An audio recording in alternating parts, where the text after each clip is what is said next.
In the small town of Crete, Nebraska, stands the landmark ISIS Theater. Bringing air conditioning and sound film to Crete in the 1920s, the theater was ahead of its time.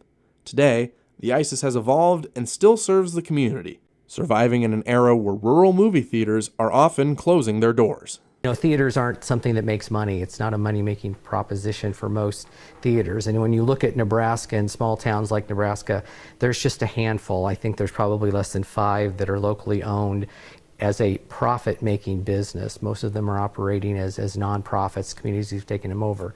And it's really a labor of love. The people that do own the theaters are really keeping them open they make just enough to keep the bills paid. While remaining operational for almost a century, Reeves credited community support for keeping the ISIS alive. During the transition from film to digital format across the nation in the early 2000s, the ISIS faced a significant financial hurdle. Well, the trouble for me is I had a mortgage on my house, I had a mortgage on the theater, and I had a car payment. And even though a bank was more than willing to give me a loan, there was no way I could be able to pay the loan for $100,000 proposition. And so I didn't know what I was going to do. We just had to keep the theater going as long as we could. And the interesting thing is I got called by a reporter from the Associated Press that said, hey, we're doing a story on the difficulty that theaters are having converting to digital in small towns. We're interviewing people all across the United States. We want to find out a little bit more about you. The Associated Press's story had gone nationwide, and my picture was in San Diego and Los Angeles and Seattle and Chicago and Miami and New York City and kind of all over the country. And what was interesting is about 7 o'clock, my phone started ringing, and it was people from the community and said, how do we donate, how do we help? And the next thing you know, we planned this large gala as a fundraiser, and the donations came in, and we were able to raise the money necessary and needed to convert over to a digital format. And so, although historic, the ISIS was not the first movie theater in Crete. Located across the street, where the Veterans of Foreign War post stands today, was the Lyric Theater, which provided silent films to the community before the 1920s. And then there was a man who actually grew up in Crete, and his wife, for their honeymoon, decided to go to California because he just was fascinated with Hollywood. And he actually got a job building sets. His name was Otto Fekin. So as a contractor, he came back and he decided he needed to build a house to kind of let people know what architecture could be like. So he built this little honeymoon cottage at the corner of 14th and Norman. It's across the street from the offices of the Crete Mill. And then he would come around the corner to the Lyric movie theater to see movies a lot during the week. And he kept telling the business owner that, hey, you need to build a movie theater that has air conditioning and has sound, because both of those things are coming.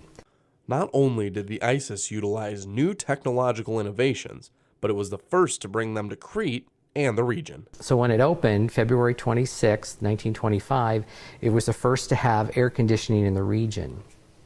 Now, at the same time the ISIS was being built and they were installing the air conditioning here, Carrier was doing it in Los Angeles, in Hollywood, and also in New York City.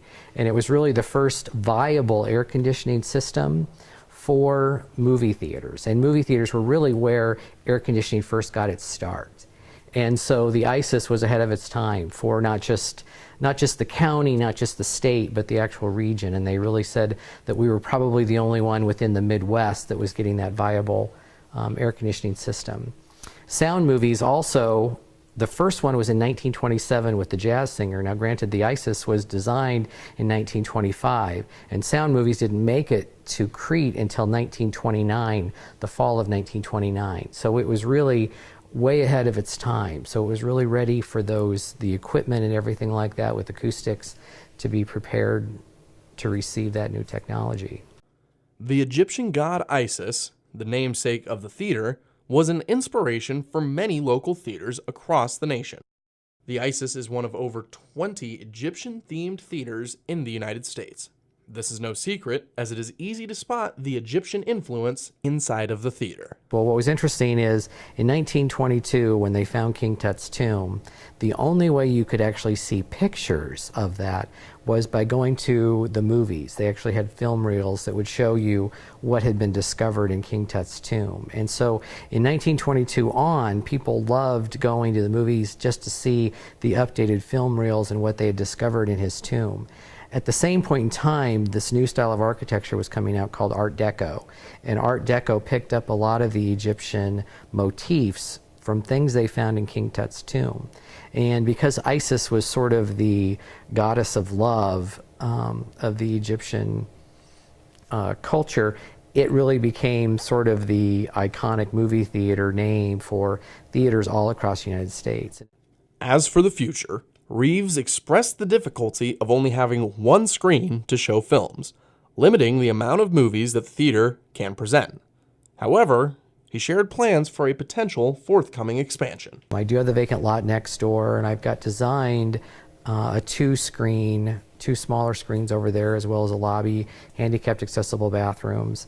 And then that would still allow this to be the historic theater. We could still show the beginning movies here and then transfer them over to a smaller screen a little bit later. We could have 3 movies going on at one time. It really wouldn't involve any more as far as labor is concerned with ticket sales and projectionists and concessionists, but it would multiply what the offering is that we could provide for Crete. The difficulty is the expense. You know, the theater doesn't really generate enough income to keep this one going. So to look into the proposition for that makes it a little bit more difficult. With or without expansion, the theater has always played an important role in the Crete community and will continue to do so. You know, I don't want to say that it's run its course as far as it's a venue for entertainment, but we used to have packed houses all the time. I mean, it was one of those things where it would sell out. High school kids, college students would come here for dates and things like that. You know, one of the academic deans at Doane, his wife and him met at the theater. They came to the theater all the time in groups, and she's like, "That's the one I want to marry," and threw a snowball at him on their way back up the hill. And they ended up getting proposed to here at the theater. We actually have had a marriage here in the auditorium as well. So it's something that's been a part of the community a lot. This is the Isis, Crete's surviving theater.